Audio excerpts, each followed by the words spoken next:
ছেলেদের নাকি বিয়ে করলে ফ্রিডম চলে যায়, অনেকের এরকম ধারণা থাকে আর কি, যে বিয়ে করলে ফ্রিডম চলে যাবে। অনেকে তো আবার এরকম ভাবে বিয়ের পরে বউরা মারবে।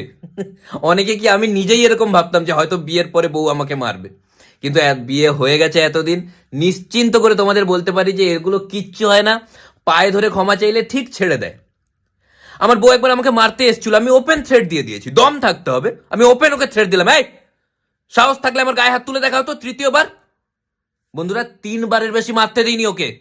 অনেকের আবার এরকম ধারণা বিয়ের পরে আমরা আড্ডা মারতে পারবো না, আগে কত সুন্দর আড্ডা মারতাম, বউ কল করে ডেকে নেবে। এত দিন বিয়ে হলো, এখনো পর্যন্ত বউ কখনো কল করে আমাকে ডাকেনি আড্ডা থেকে, কারণ আমি আড্ডা বাড়িতেই মারছি। তার মানে এই নয় যে আমি বাইরে আড্ডা মারি না। আমি একবার বাইরে আড্ডা মেরেছিলাম, আমার বউ কল করে দিয়েছিল, বাড়িতে এসে থ্রেট। সাহস থাকতে হবে তোমার। বাড়িতে এসে আমি ওপেন বললাম, তোমার সাহস কি করে হলো? বন্ধুদের সামনে আমাকে কল করার তোমার সাহস কি করে হলো? সেই একদিন আর আজকে একদিন, এখনো পর্যন্ত আমি বাইরে আড্ডা মারলে কখনো কল করবে না, গিয়ে আমাকে পিটিয়ে নিয়ে আসবে, কিন্তু কল আমি করতে দিইনি। যেমন আমি রুমের জিনিসপত্র গুছিয়ে রাখতে পারি না, আমি এরকমই।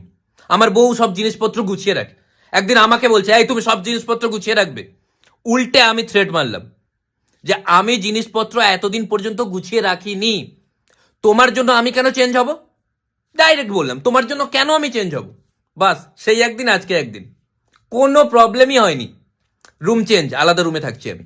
অনেকে বলে বউয়ের জন্য নাকি সোনা কিনে দিতে হবে, টাকা খরচা হবে, এরকম কোনো ব্যাপার নয়। আমার বউ আমাকে বলে যে তোমাকে আমার জন্য সোনা কিনে দিতে হবে না, আগে আমার 2.5 লাখ টাকা তো ফেরত দাও যেটা নিয়েছিলে। তো এই যে মানে দেখে বিয়ে করো, সব মেয়ে সমান হয় না। অনেকে বলে বর বউয়ের মধ্যে ঝগড়া হয়, ঝগড়া হলে নাকি খুব প্রবলেম হয়। অনেকে বলে, দেখো একটা কথা বলি, ঝগড়া প্রেমের একটা অঙ্গ। প্রেম থাকলে ঝগড়া তো থাকবেই, তবে হ্যাঁ, তোমাকে ঝগড়াটাকে অ্যাভয়েড করতে শিখতে হবে। ঝগড়া হলে দুজনের মধ্যে একজনকে চুপ করে থাকতে হবে। কখনো আমি চুপ করে থাকি, কখনো আমার বউ ঝগড়া করে। তো এইরকম মানে ভয়ের কোনো কারণ নেই, তোমরা বিন্দাস বিয়ে করো।